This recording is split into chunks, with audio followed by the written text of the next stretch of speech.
को बंधा देख करके अर्जुन से हाथ जोड़ करके कहने लगे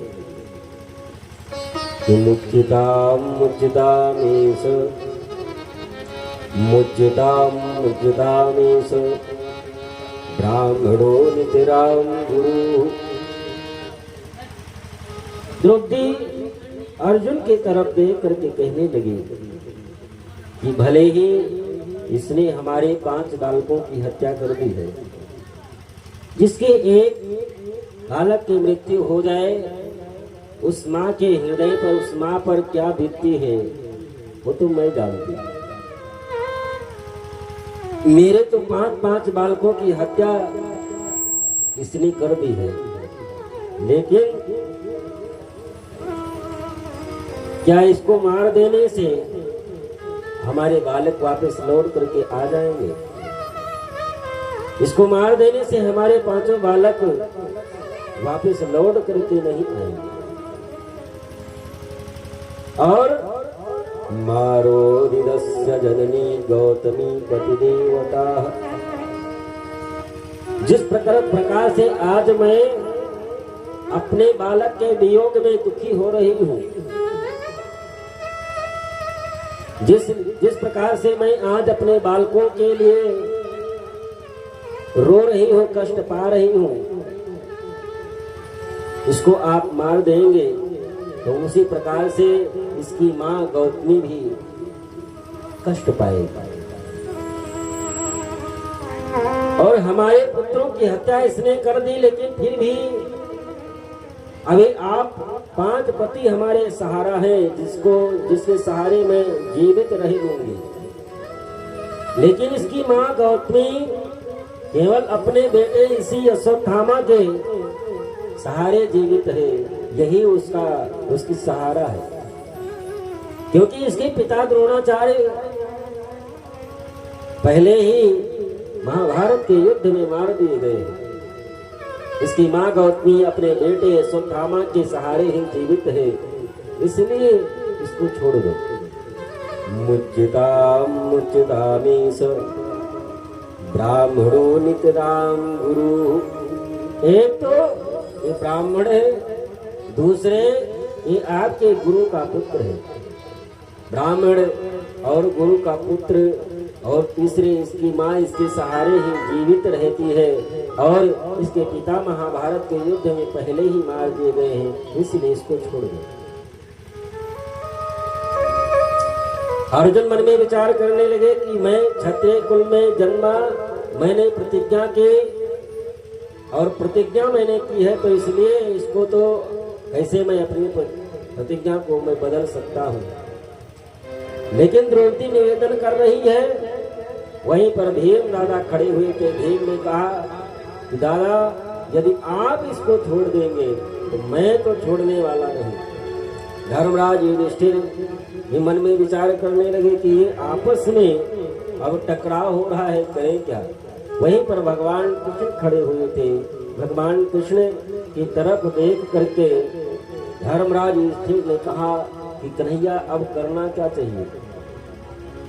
भीम कह रहे हैं इसको छोड़ेंगे नहीं। नकुल सहदेव भी भीम का समर्थन कर रहे हैं। अर्जुन ने प्रतिज्ञा कर ली है मारने के लिए। द्रौपदी कह रही है कि ये मारने के योग्य नहीं है, गुरु का पुत्र है, ब्राह्मण का पुत्र है, अपनी माँ का इकलौता पुत्र है, पिता पहले ही महाभारत के युद्ध में मार दिए गए हैं, क्या करना चाहिए। लेकिन जैसा निर्णय भगवान कृष्ण ने दिया, आज के जज निर्णय दे दे तो कोई बात को समझ ही नहीं पाएगा। भगवान कृष्ण ने कहा, ब्रह्म बंधुर्न हन्तव्य आतातायी बधर्हणः। ब्राह्मण को मारना नहीं चाहिए। क्षत्रिय का परम धर्म होता है एक क्षत्रिय ब्राह्मण गौ संत की रक्षा करना। लेकिन आताताई यदि कोई दुष्ट है, आताताई है, पापी है, तो उसको छोड़ना भी नहीं चाहिए।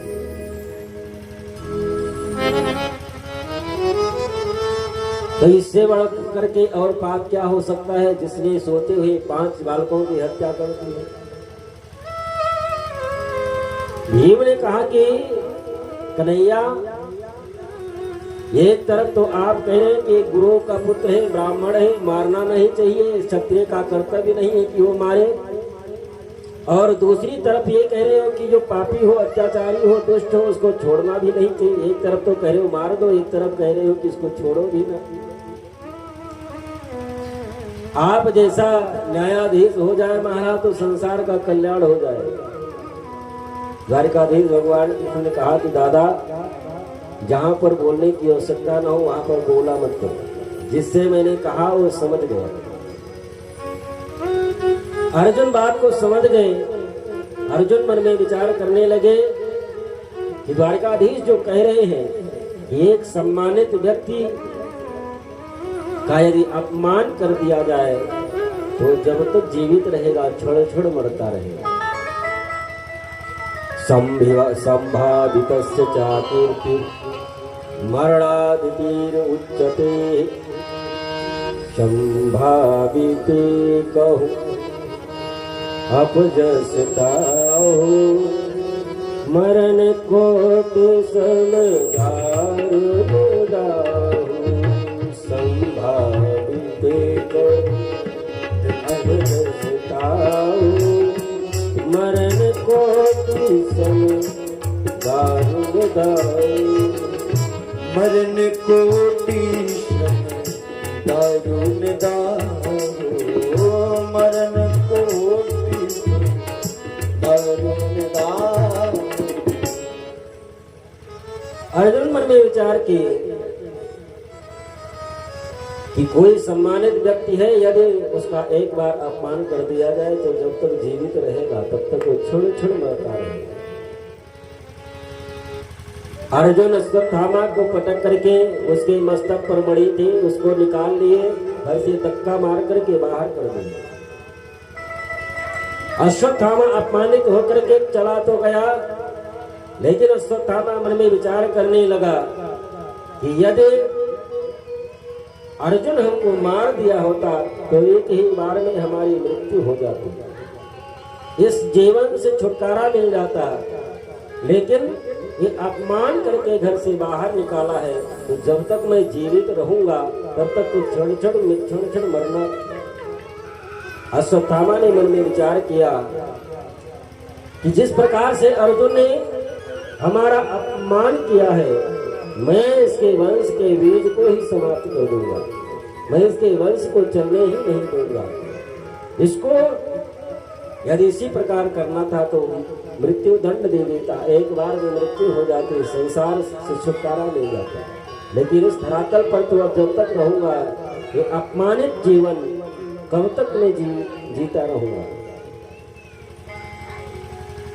लेकिन फिर अश्वत्थामा मन में विचार करता है कि 5 पुत्र थे जिनको तो मैं पहले ही मार चुका हूँ, अब कुल खानदान में कोई बचा तो है नहीं।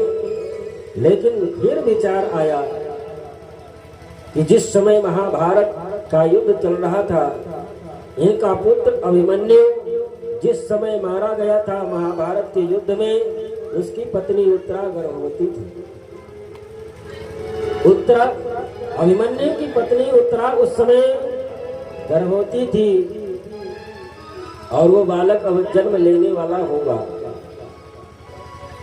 और वो बालक जन्म ले, मैं उसके पहले ही गर्भ में ही उस बालक को मैं समाप्त कर दूंगा। अश्वत्थामा को तो ये चाहिए था कि 5 बालकों की हत्या बनी थी। द्रौपदी की ने कृपा करके हमको जीवन दान दिया, लेकिन इतना दुष्ट था ये मन में विचार किया कि मैं उत्तरा के गर्भ में जो बालक पल रहा है, मैं गर्भ में ही समाप्त कर दूंगा, उसको जन्म ही नहीं लेने दूंगा। और पुनः अश्वत्थामा उत्तरा के गर्भ के ऊपर ब्रह्मास्त्र छोड़ दिया। ब्रह्मास्त्र को जब उत्तरा के गर्भ पर छोड़ दिया, अपनी तरफ ब्रह्मास्त्र को आता देख उत्तरा भगवान द्वारिकाधीश भगवान कृष्ण की तरफ दौड़े। उस समय द्वारिकाधीश भगवान कृष्ण रथ पर बैठने वाले थे, द्वारिका के लिए प्रस्थान करने वाले थे, क्योंकि महाभारत के युद्ध के समय से बहुत दिनों तक हस्तिनापुर में रहे। आज द्वारिकाधीश भगवान कृष्ण द्वारिका जाने के लिए तैयार थे। एक पांव अपना रथ के ऊपर रखे थे, दूसरा ऊपर रखने ही वाले थे। तब तक रोता चिल्लाती हुई उत्तरा को देख करके भगवान नीचे उतर आए। उत्तरा भगवान से प्रार्थना करती है, पाहि पाहि महायोगिन, पाहि पाहि महायोगिन, देव देव जगत्पते, नान्यं तद भयं तस्य यत्र मृत्यु परस्परम। उत्तरा भगवान से प्रार्थना करती है कि प्रभु माई से यह कथा न होता है, या तो पूरा साउंड सर्वे लो ना, या तो कोई ऑपरेटर में ढूंढ के दे।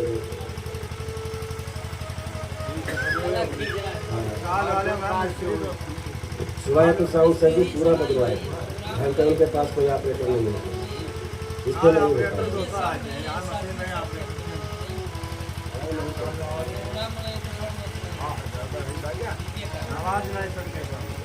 तो सही से कानों पे ढंग से नहीं हो पाएगा, फिर मतलब ही नहीं है।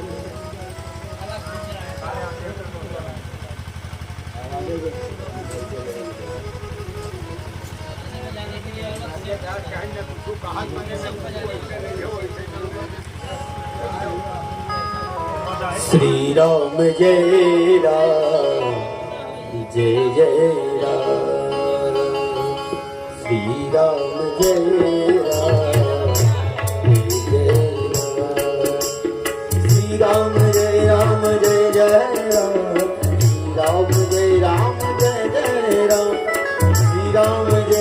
जय जय राम, श्री राम जय राम जय जय राम, श्री राम जय राम जय जय राम, श्री राम राम जय राम, श्री राम जय राम जय जय राम, श्री राम जय राम जय जय राम, श्री राम जय राम जय जय राम। बोलो भागवत भगवान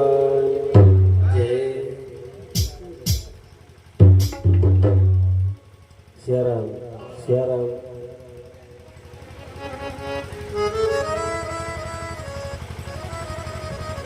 उत्तरा भगवान के चरणों में गिर के प्रार्थना कर रही थी, प्रभु ये ब्रह्मास्त्र हमारी तरफ आ रहा है, ये हमारे गर्भ में जो बालक पल रहा है इसको समाप्त कर देगा। प्रभु हमको अपने मरने का कोई तकलीफ नहीं है, ये बालक जो गर्भ में पल रहा है ये जन्म ले ले, उसके बाद में तत्काल शरीर जल करके राख हो जाए, हमको कोई कष्ट नहीं है। लेकिन ये पांडवों का अंतिम बीज है, अंतिम वंशज है, यदि ये समाप्त हो गया तो आगे पांडवों का वंश कैसे चलेगा। मैं आपकी शरण में इसलिए आई हूँ, आपसे मैं इसलिए प्रार्थना कर रही हूँ कि यदि ये गर्भ में जो बालक पल रहा है ये समाप्त हो गया तो आपके कीर्ति को, आपके यश को कलंक लगेगा। तीनों लोगों के लोग, संसार के लोग यही कहेंगे कि जो पांचों पांडव भगवान के सहारे रहे उनका वंश ही आगे न चला, वंश ही समाप्त हो गया। मैं आपकी शरण में इसलिए आई हूँ कि जो बालक गर्भ में है, पल रहा है, इसकी आप रक्षा करें। ये जन्म ले ले, उसकी तत्काल बाद मेरी मृत्यु हो जाए, हमको कोई तकलीफ ना होगी। मैं अपने लिए आपसे प्रार्थना नहीं कर रही हूँ। भगवान देखते ही देखते एक रूप में तो बाहर खड़े हैं, सूक्ष्म रूप धारण करके गर्भ में प्रविष्ट हो गए। गर्भ में प्रविष्ट होकर के और अपनी गदा को घुमाते हुए ब्रह्मास्त्र से उस बालक की रक्षा की। श्री सूत जी महाराज श्री शौनकादिक ऋषियों ने कहा कि महाराज कितनी सौभाग्यशाली है उत्तरा कि जो भक्त और भगवान दोनों को अपने गर्भ में धारण करने का सौभाग्य उत्तरा को ही प्राप्त हुआ। भगवान को गर्भ में धारण करने का सौभाग्य देवकी, कौशल्या आदि को तो प्राप्त हुआ। ध्रुव, प्रहलाद जैसे भक्तों को गर्भ में धारण करने का सौभाग्य तो प्राप्त हुआ, लेकिन भगवान और भक्त दोनों को एक साथ में गर्भ में धारण करने का सौभाग्य तो केवल उत्तरा को ही प्राप्त हुआ। उत्तरा के गर्भ की रक्षा भगवान करते हैं और इस दृश्य को कुंती मैया बाहर खड़ी हुई देख रही है। कुंती ने देखा कि एक रूप में तो द्वारिकाधीश खड़े हैं, सूक्ष्म रूप धारण करके उत्तरा के गर्भ में प्रविष्ट होकर के ब्रह्मास्त्र से उत्तरा के गर्भ की रक्षा भी इन्होंने की। आज कुंती मैया भगवान द्वारिकाधीश के सन्मुख आकर के भगवान से प्रार्थना कर रही है। तथा परम हंसानां मुनीनां च मलात्मनां भक्ति योग विधानार्थं कथम पश्ये स्त्रियाः। कुंती जब हाथ जोड़ करके द्वारकाधीश भगवान कृष्ण के सन्मुख खड़ी हुई प्रार्थना करने लगी तो द्वारकाधीश भगवान कृष्ण ने कहा कि बुआ जी, ये उल्टी गंगा आज क्यों बहा रही है? अरे मैं तो आपके भाई वसुदेव का तो नंदन, वसुदेव नंदन ही तो हूँ, मैं आपका भतीजा हूँ, आप हमको भगवान बना बैठे। आपके मैं छोटे भाई वसुदेव का ही तो पुत्र हूँ और आप इस तरह से भगवान बना बैठे। कुंती कहती है कि प्रभु, आज मैं जो कह रही हूँ उसको आप सुने। तथा परमहंसानां, ऋषि मुनि हजारों वर्ष कठिन तपस्या करने के बाद में भी आपको समझ नहीं पाते। वेद पुराण शास्त्र आपका गान करते करते थक जाते हैं, लेकिन आपका पार नहीं पाते। मुनि नाम मलात्मनाम, ऋषि मुनि हजारों वर्ष करोड़ों वर्ष कठिन तपस्या करते हैं, शरीर छूट जाता है, जन्म लेते हैं, पुनः फिर तब प्रारंभ करते हैं, कई जन्म बीत जाते हैं तपस्या करते करते, फिर भी आपको समझ नहीं पाते। भक्ति योग विधानार्थम कथम पश्ये स्त्रियाः, मैं तो जात की स्त्री हूँ, मैं आपको कैसे समझ सकती हूँ? लेकिन आज कुछ थोड़ा थोड़ा समझ में आ रहा है और प्रभु आपको तो वही समझ सकता है जिसको आप जनाना चाहें। आपको तो वही जान सकता है जिसको आप जनाना चाहें, नहीं तो आप तो ऐसा माया का पर्दा डाल करके रखते हैं, सन्मुख ही आप खड़े हो लेकिन पहचान पाना बड़ा मुश्किल है। आपको पहचानना, आपको जानना इतना आसान नहीं है। द्वारिकाधीश भगवान कृष्ण ने कहा कि बुआ जी, यदि आप हमको भगवान मान ही बैठी हैं तो मैं भगवान हूँ। यदि आज आप हमको भगवान मान बैठी हैं तो मैं भगवान हूँ, जो मांगना चाहो मांग लो। आज जो मांगोगी मैं देने के लिए तैयार हूँ। कुंती मैया जैसा वरदान भगवान से मांगती है, ना आज तक कोई मांगा है और ना मांगेगा। जो 2 पैसे की अगरबत्ती भगवान के सामने जलाता है यही मांगता है, सुख संपत्ति घर आवे, कष्ट मिटे मेरा। लेकिन कुंती भगवान से वरदान क्या मांगती हैं? वो वरदान आज तक कोई भगवान से नहीं मांगा होगा और न कभी कोई मांगेगा।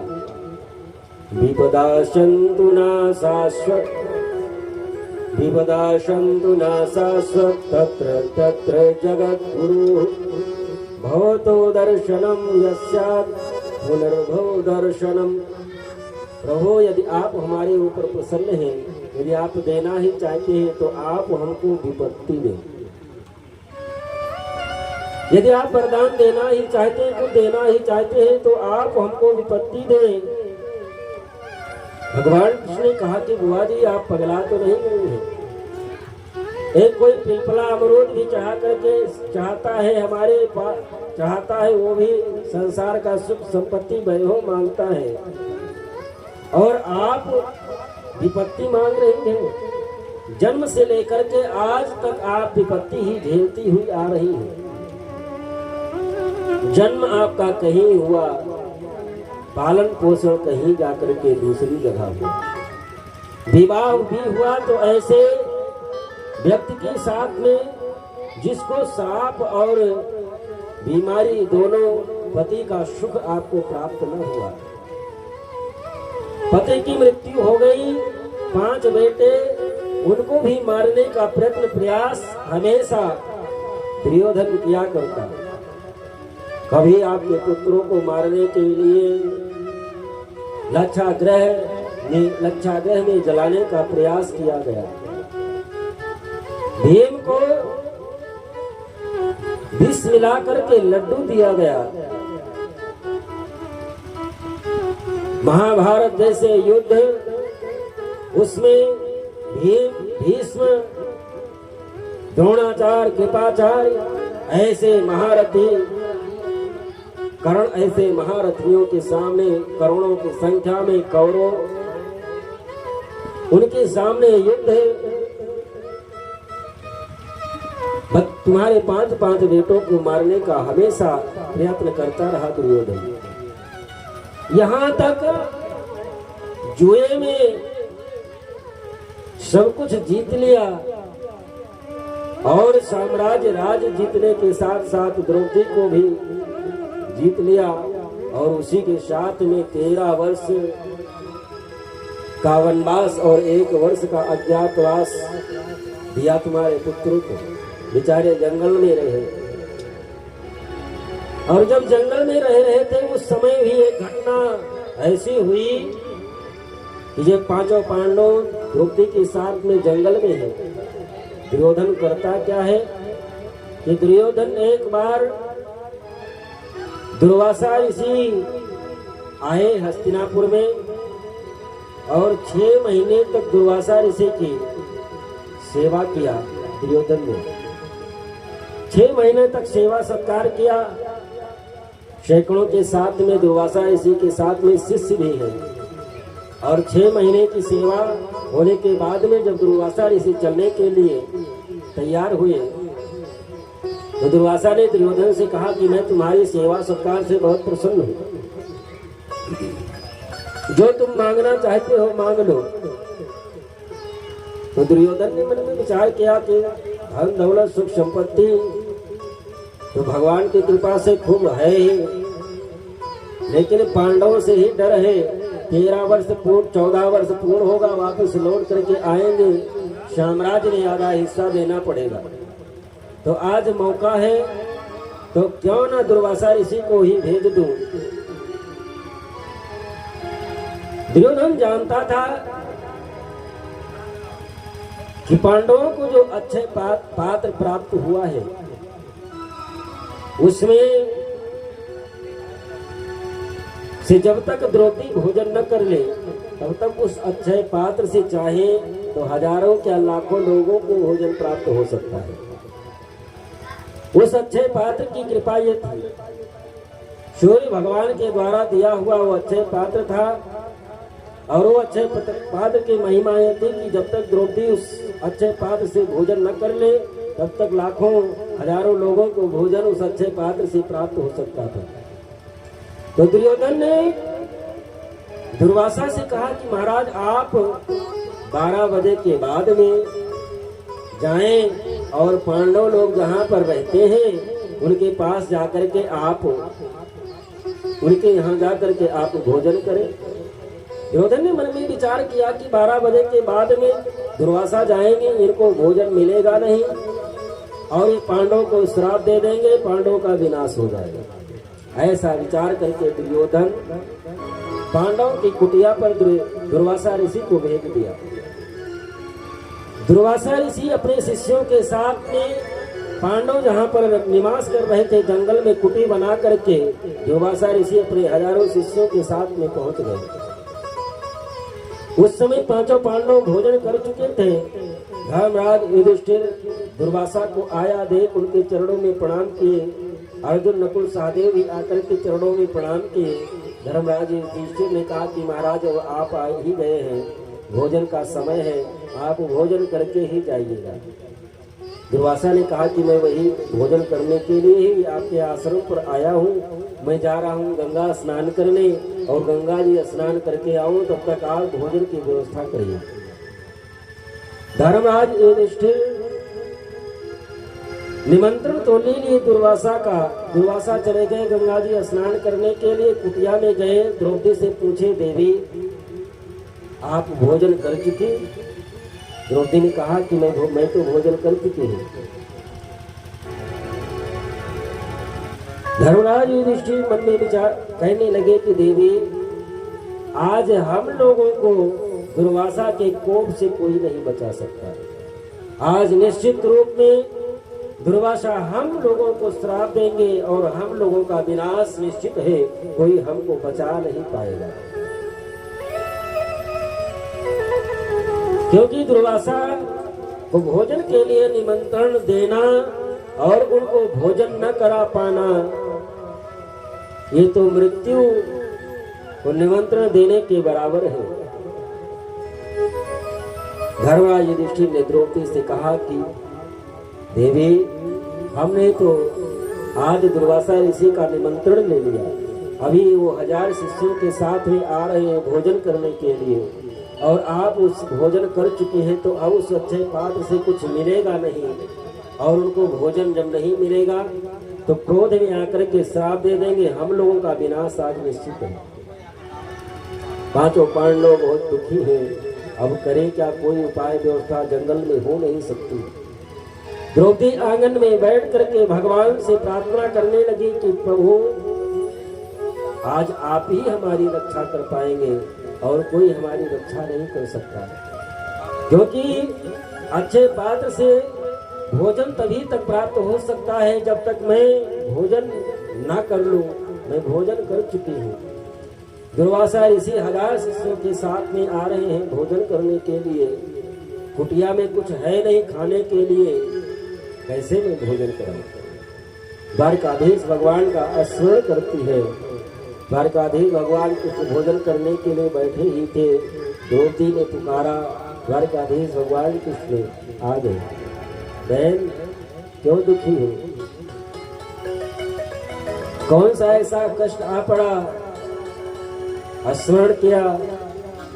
अब भूख बड़ी तेज से लगी है। बहन सबसे पहले भोजन कराओ, बाद में बात करेंगे।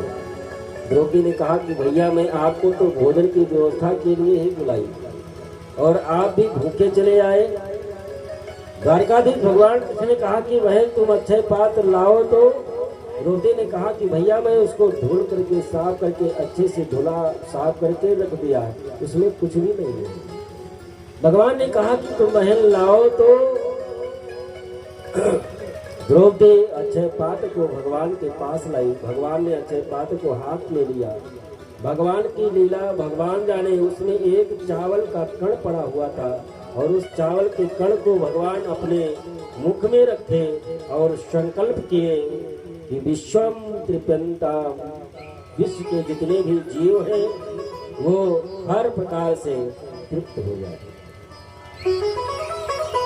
और भगवान अर्जुन को बुला करके कहते हैं कि अर्जुन जा करके महर्षि दुर्वासा को बुला लाओ भोजन के लिए। अर्जुन ने कहा कन्हैया घर में तो दाना एक दाना नहीं है खिलाने के लिए। और दुर्वासा ऐसे क्रोधी ऋषि जी और उनके साथ में 1000 शिष्य और उनको मैं लेकर के आऊं। कन्हैया ने कहा कि तुम बुला करके लाओ तो। और इधर दुर्वासा ऋषि के पेट में एक कुल्ला पानी पीने की जगह न रही। दुर्वासा अपने शिष्यों से पूछते हैं कि भैया आप लोगों को पेट में आप लोगों को भूख लगी है कि नहीं, क्योंकि 1000 लोगों के भोजन की व्यवस्था धर्मराज युधिष्ठिर के यहाँ हो गई है। उनके यहाँ मैं दौड़ करके आया हूँ, भोजन तो करना पड़ेगा। शिष्यों ने कहा कि महाराज हम लोग एक कुल्ला पानी भी पीने की जगह पेट में नहीं है, हम एक भी ग्रास नहीं खा सकते। दुर्वासा मन में विचार करने लगे अब क्या होगा, क्योंकि भूख है नहीं तनिक भी, और 1000 लोगों के भोजन की व्यवस्था में बोल करके आया हूँ। और इधर अर्जुन को आता देख दुर्वासा ऋषि अपने 1000 शिष्यों के साथ में वहां से भाग खड़े हुए। दुर्वासा को भागता देख अर्जुन वापस लौट करके चले आए। द्वारकाधीश से कहने लगे कन्हैया पता नहीं क्यों बाबा हमको देख करके अपने शिष्यों के साथ में वहां से भाग खड़े हुए। द्वारकाधीश ने कहा कि भाग न गए होते, यदि आ जाते तो क्या था तुम्हारे घर में तो खिला दे।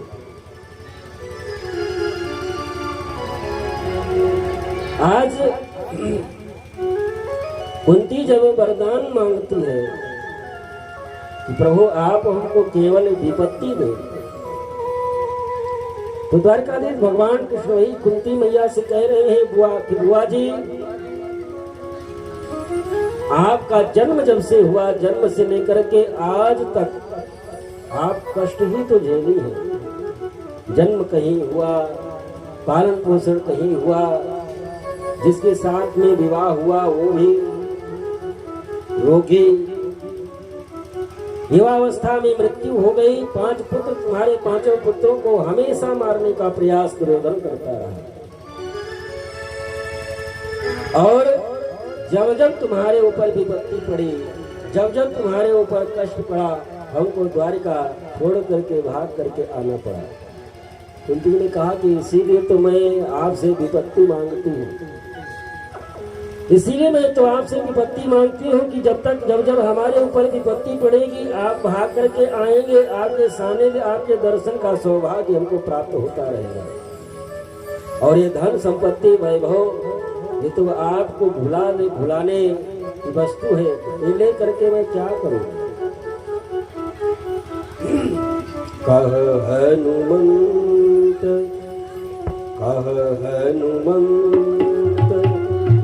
विपति प्रभु सोई जब तब सोई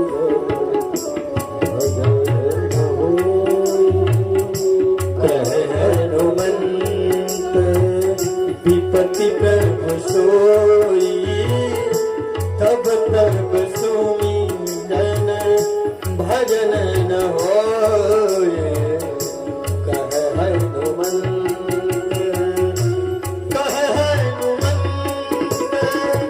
विपति प्रभु सोई।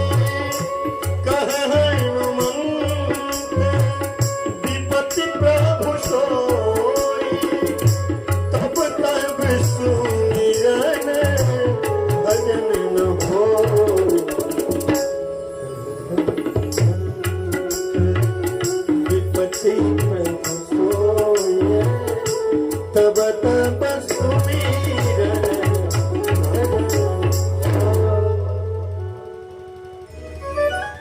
एक भगवान के भक्त के लिए तो भगवान से बढ़ करके धन संपत्ति वैभव उसके लिए सब मिट्टी के समान लगता है। भक्त के लिए जो भगवान का वास्तविक भक्त है उसके लिए तो भगवान का भजन, भगवान का ध्यान, भगवान का संकीर्तन सब कुछ है। मेरा कोई न सहारा बिन तेरे, मेरा कोई न सहारा बिन तेरे। नंदलाल सवरिया मेरे, मेरा कोई न सहारा बिन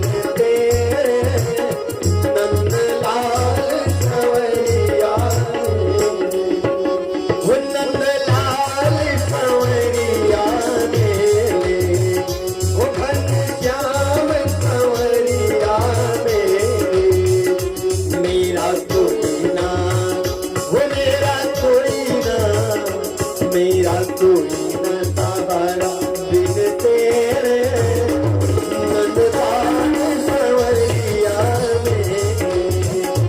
मेरा कोई न सहारा बिन तेरे गोपाल सवरिया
श्याम संवरिया मेरे नंदलाल संवरिया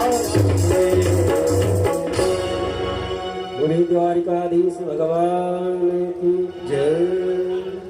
कुंती मैया की इस प्रकार प्रार्थना करने पर महाभारत का युद्ध संपन्न हो गया था। विजय श्री पांडवों को प्राप्त हो चुकी थी। भगवान द्वारिका जाने के लिए तैयार थे। उसी समय उत्तरा के गर्भ पर अश्वत्थामा ब्रह्मास्त्र का प्रयोग करता है। भगवान रक्षा करते हैं। कुंती मैया दृश्य देखती है, भगवान से प्रार्थना करती है। भगवान ने कहा कि आज द्वारिका जाना कैसे, भगवान रुक गए। जब पांडवों को कुंती मैया और द्रौपदी को ये पता चला कि अब द्वारिकाधीश आज रुक जाएंगे, भगवान का सानिध्य मिलेगा, सब बहुत प्रसन्न हुए। लेकिन भगवान क्या पांडवों के लिए कुंती मैया की प्रार्थना पर रुके?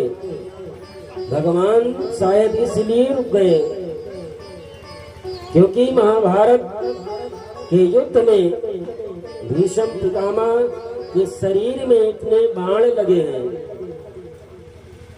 कि वो बाणों की सैया पर पड़े हुए हैं और 53 दिन व्यतीत हो गया है बाणों की सैया पर भीष्म पितामह पड़े हुए हैं। क्यों? क्योंकि भगवान ने अंतिम समय में आकर के दर्शन देने के लिए वचन दिया था। भगवान का दर्शन करने के लिए अंतिम समय में भगवान का दर्शन करने के लिए भीष्म पितामह बाणों की सैया पर 53 दिन व्यतीत हो गए हैं, अपने प्राणों को लेकर के शरीर में पड़े हुए हैं।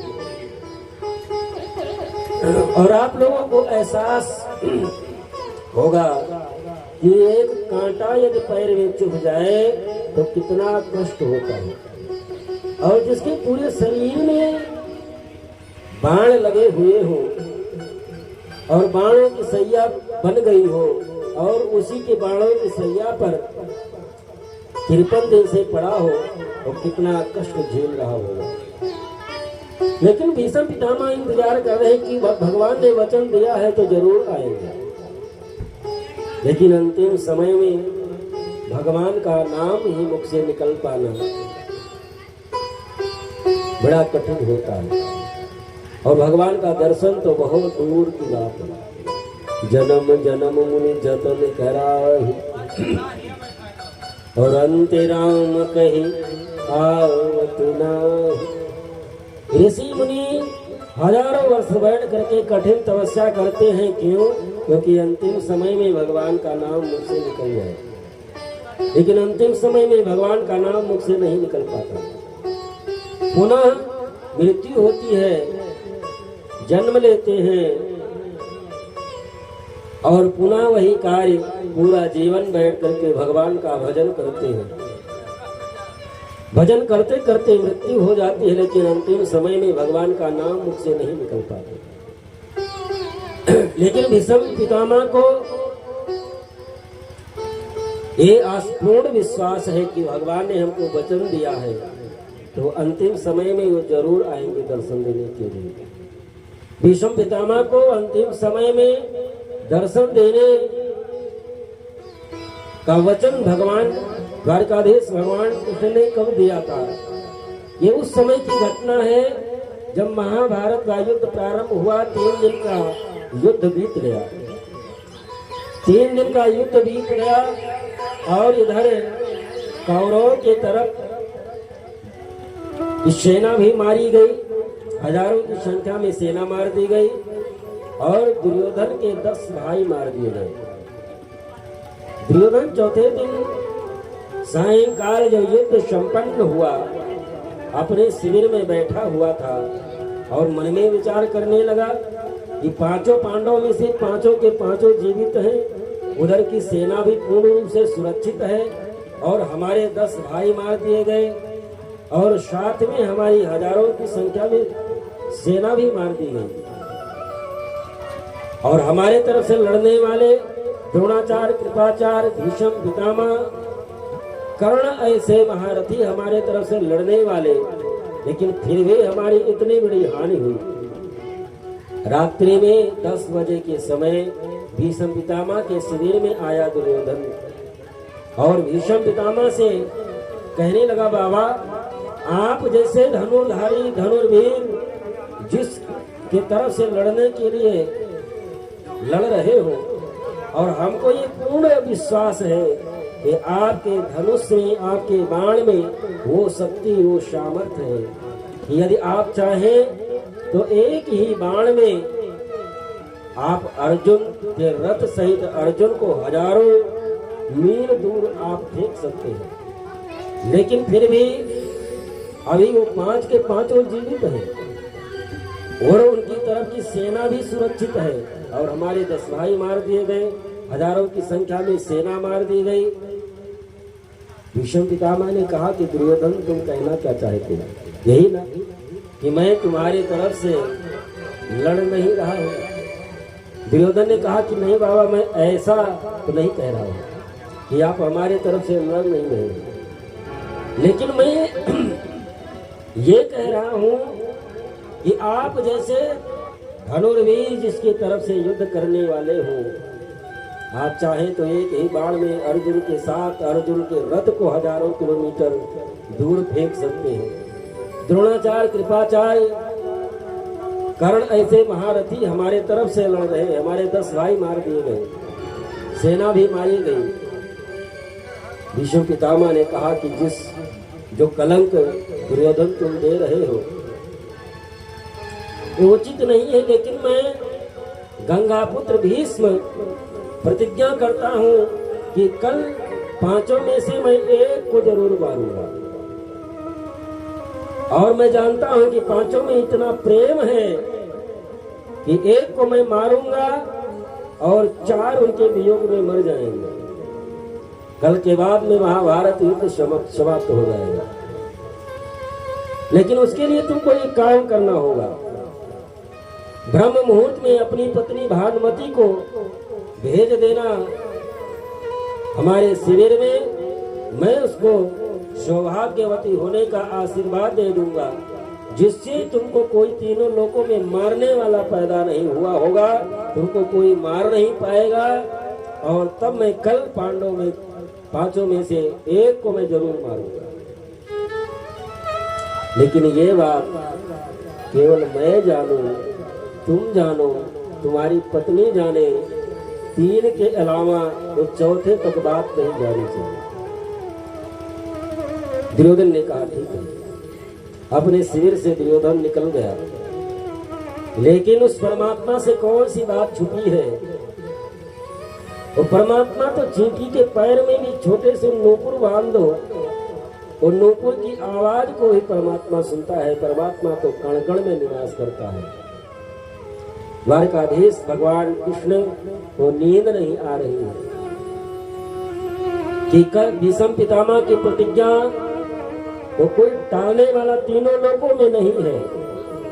भीष्म पितामह ने जो प्रतिज्ञा कर ली उसको ब्रह्मा जी ने अपने लेखनी के द्वारा लिख दिया, उसको कोई टाल नहीं सकता। द्वारकाधीश मन में विचार करने लगे कि कल के बाद में तीनों लोकों में कोई भी हमारे सहारे नहीं रहेगा, कल के बाद में कोई हमारा नाम नहीं लेगा।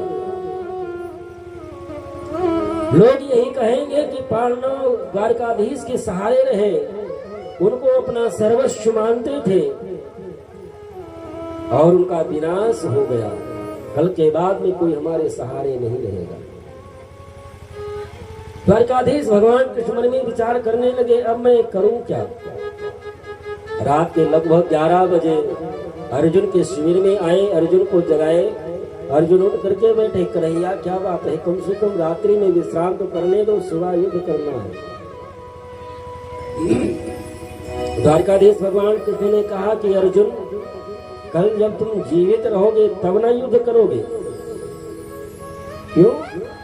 भीष्म पितामह ने प्रतिज्ञा कर ली है, कल तुम 5 में से एक को मारेंगे, और सब जानते हैं कि एक मरेगा तो उसके वियोग में चार वैसे मर जाएंगे। द्वारकाधीश भगवान कृष्ण की बात को सुनकर के अर्जुन मुस्कुराए। द्वारकाधीश ने कहा कि अर्जुन, तुम मृत्यु की बात को सुन करके तुम मुस्कुरा रहे हो।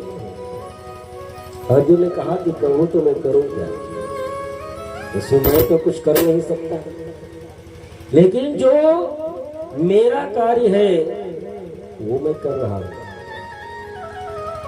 जो आपका कार्य है वो आप करें, हमारा जो कार्य है वो तो मैं कर रहा हूं। द्वारकाधीश ने कहा कि अर्जुन ने कहा कि प्रभु, भक्त का काम होता है भगवान का चिंतन करना, भक्त का कार्य है भगवान के चरणों की चिंतन करना। वो तो मैं 24 घंटे उठते बैठते खाते पीते सोते जागते अहरनिश 24 घंटा में आपके चरणों को हृदय में बैठा करके, आपकी मूर्ति को हृदय में बैठा करके वो मैं 24 घंटा आपका चिंतन तो करता हूँ। और भगवान का काम है भक्त की चिंता करना। चिंता करने का काम हमारा नहीं है, चिंता करने का काम आपका है। और आपकी ही प्रतिज्ञा है प्रभु, सुनि मुनि तो ही कहूँ सरोसा, और भजहि मोहि तजे सकल भरोसा, करहु सदा तिन की रखवारी, और जिन बालक ही राखी महाराज।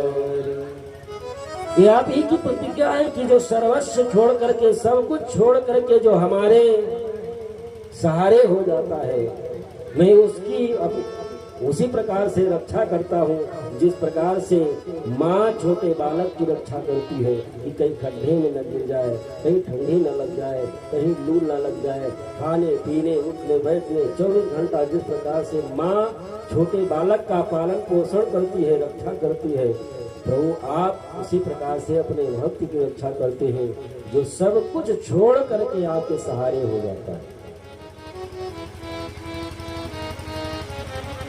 तो ये तो काम आपका है, हमारा नहीं। आप प्रभु हमको अब विश्राम करने दो। द्वारकाधीश वहां से निकल गए, मन में विचार करने लगे करें अब क्या। द्रौपदी के शिविर पर आए, रात के लगभग 1 बज गए हैं। आवाज लगाई, बहन द्रौपदी बाहर निकल करके आई। भैया रात में 1 बजे आने का कारण? द्वारकाधीश भगवान कृष्ण ने कहा कि बहन, बाबा भीष्म पितामह ने प्रतिज्ञा कर ली है, कल तुम 5 पांडवों में से एक को मार देंगे। और तुमको तो पता ही कि 5 में इतना प्रेम है कि एक मरेगा, 4 उसके वियोग में मर जाएंगे। कल बहन तुम्हारी चूड़ी टूट जाएगी, सिंदूर धुल जाएगा। द्रौपदी ने कहा कि भैया तो मैं इसमें क्या कर सकती हूँ। बहन तुम एक काम करो कि भानुमति, द्रोधन की पत्नी भानुमति आए आशीर्वाद लेने के लिए, उसके पहले चल बहन मैं तुमको आशीर्वाद दिलवा दूं। एक ही उपाय बचा है, तू अपना 16 श्रृंगार कर ले, चल मैं तुमको आशीर्वाद दिलवा देता हूँ। द्रौपदी गई अंदर, अपना 16 श्रृंगार करती है, चलने के लिए तैयार हुई। द्वारकाधीश भगवान ने कहा कि बहन रात्रि में अकेले जाना ठीक नहीं, किसी दासी को साथ में ले ले। द्रौपदी ने कहा कि भैया निजी स्वार्थ के लिए किसी को रात्रि में जागने का कष्ट देना ये भी एक अपराध है। निजी स्वार्थ के लिए रात्रि में जागने का किसी को कष्ट देना ये भी उचित नहीं है। आप हैं हमारे साथ, फिर किसी दासी की क्या आवश्यकता है। द्वारकाधीश भगवान कृष्ण ने कहा कि बहन एक काम करो, तू साड़ी ले आ, 16 श्रृंगार ले आ। द्रौपदी साड़ी लेकर के आती है और आज वो तीनों लोगों का मालिक पूर्ण परात्पर परमेश्वर परमात्मा अपने भक्त की रक्षा करने के लिए दासी का रूप धारण कर लेता है।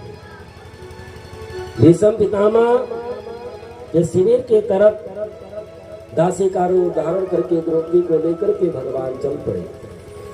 आज भीष्म पितामह रात्रि में जब भगवान का भजन करने के लिए माला लेकर के बैठे तो भगवान की मूर्ति, भगवान का स्वरूप उनके ध्यान में नहीं आ रहा है। भीष्म पितामह मन में विचार करते हैं कि मैंने भगवान का तो बहुत बड़ा अपराध किया है, भगवान के भक्त को मारने का संकल्प मैंने कर लिया, शायद भगवान हमसे नाराज हो गए, इसलिए आज उनकी मूर्ति, उनका स्वरूप हमारे ध्यान में नहीं आ रहा, करें क्या। तब तक भगवान द्रौपदी को लेकर के पहुंच गए। द्रौपदी भीष्म पितामह के शिविर में जाने लगी, चप्पल पहनी हुई थी। भगवान द्वारकाधीश भगवान उसने कहा कि बाबा इस समय पूजा कर रहे होंगे, पूजा घर में चप्पल पहन करके जाना उचित नहीं है। द्रौपदी जब वापस लौटने लगी, द्वारकाधीश भगवान उसने कहा कि बहन, शुभ कार्य के लिए यदि आगे कदम बढ़ाया जाए तो पीछे नहीं लौटना चाहिए, तो चप्पल को वहीं उतार दो। द्रौपदी चप्पल को उतार देती है। द्वारकाधीश द्रौपदी के चप्पल को उठा करके अपने पीताम्बर में बांध करके पीछे लटका लिया। द्रौपदी अंदर गई शिविर में, बाबा हाथ में माला लिए हुए आंख मूंद करके बैठी हैं, भगवान का भजन कर रहे हैं। द्रौपदी जाकर के चरण को पकड़ लेती है। भीष्म पितामह मन में विचार करने लगे कि भानुमति को तो मैंने ब्रह्म मुहूर्त में बुलाया था, लेकिन ये आधा घंटा पहले ही आ गई, लेकिन आशीर्वाद देना ही है। आज वैसे ही भगवान ध्यान में नहीं आ रहे, आशीर्वाद देना ही क्या है, ब्रह्म मुहूर्त का लगने ही वाला तो है, आशीर्वाद दे दो।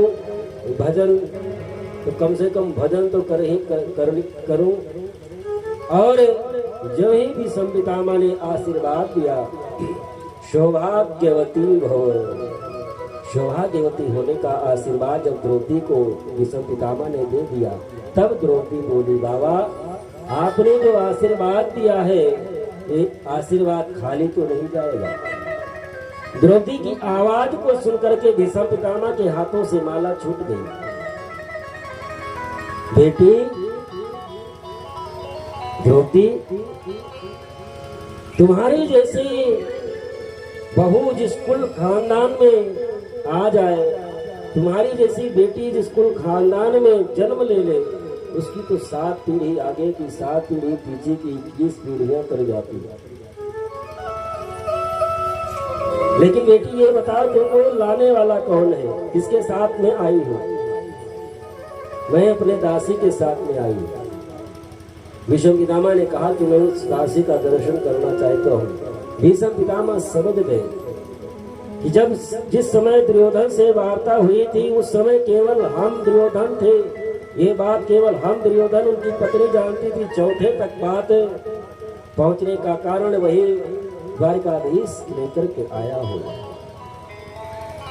भीष्म पितामह ने कहा कि मैं दर्शन करना चाहता हूँ।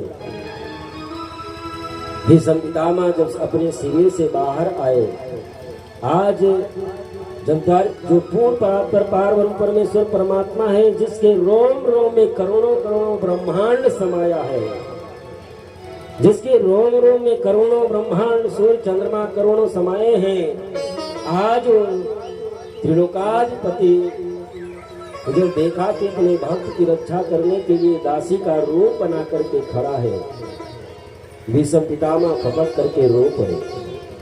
भगवान के चरणों में गिर करके प्रार्थना करने लगे, प्रभु हमसे बहुत बड़ा अपराध हुआ, जो आपके भक्त को मारने का संकल्प मैंने कर लिया था। जिसके रक्षक आप हो, हमारे जैसे करोड़ों भीष्म आ जाए तो उसका एक बाल भी टेढ़ा नहीं कर सकते, मैं उसको क्या मारता।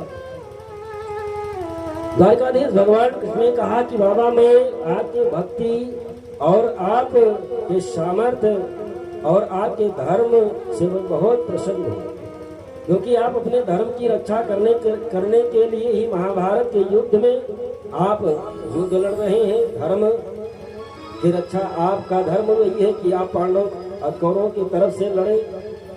और दुर्योधन ने ऐसा आकर के कहा तो आप अपने धर्म की रक्षा करने के लिए प्रतिज्ञा की। आपसे मैं बहुत प्रसन्न हूँ, जो मांगना चाहते हो मांग लो। भीष्म पितामह ने कहा कि प्रभु मांगना क्या है? अब अंतिम समय आने वाला है, कुछ दिनों के बाद में महाभारत के इसी युद्ध में मैं मारा जाऊंगा, मृत्यु हो जाएगी। कुछ ही दिनों का ये जीवन है, और अब मांगने जैसी चीज क्या मैं आपसे मांगू। लेकिन प्रभु मैं जानता हूँ कि जन्म जन्म मुनि जतन कराही, अंत राम कही आवत नाही। ऋषि मुनि हजारों वर्ष करोड़ों वर्ष बैठ करके कठिन तपस्या करते हैं, इसलिए कि अंतिम समय में आपका नाम मुख से निकल जाए। लेकिन अंतिम समय में आपका नाम भी मुख से नहीं निकल पाता। यदि आप प्रभु देना ही चाहते हैं तो एक काम करना कि जब मेरा प्राण निकलने को आए, अंतिम समय में आकर के प्रभु हमको दर्शन दे देना। आइए भीष्म पितामह के साथ में भगवान से हम लोग भी प्रार्थना करते हैं। इतना तो करना स्वामी, इतना तो करना स्वामी, जब प्राण तन से निकले। इतना तो करना स्वामी, जब प्राण तन से निकले। गोविंद नाम लेकर फिर प्राण तन से निकले। इतना तो करना स्वामी, जब प्राण तन से निकले। गोविंद नाम लेकर फिर प्राण तन से निकले।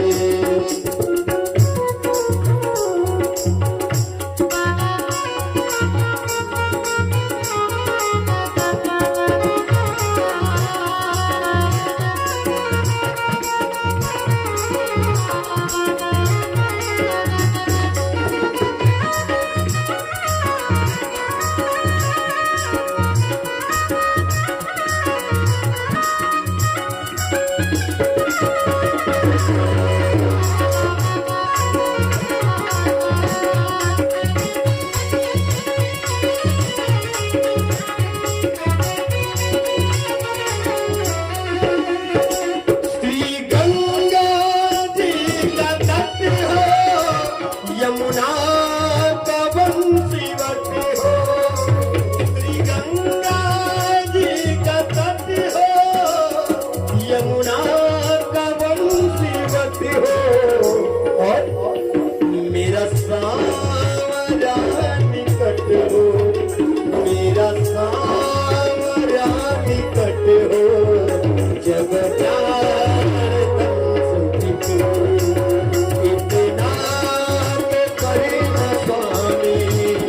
जब प्यार तन से निकले। गोविंद नाम लेकर मेरे प्राण तन से निकले।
जब प्यार तन से निकले। इतना तो करना स्वामी, जब प्यार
दर्श न दिखाए, यम दर्श न दिखाए, जब प्यार तन से निकले, गोविंद नाम लेकर, जब प्राण तन से निकले।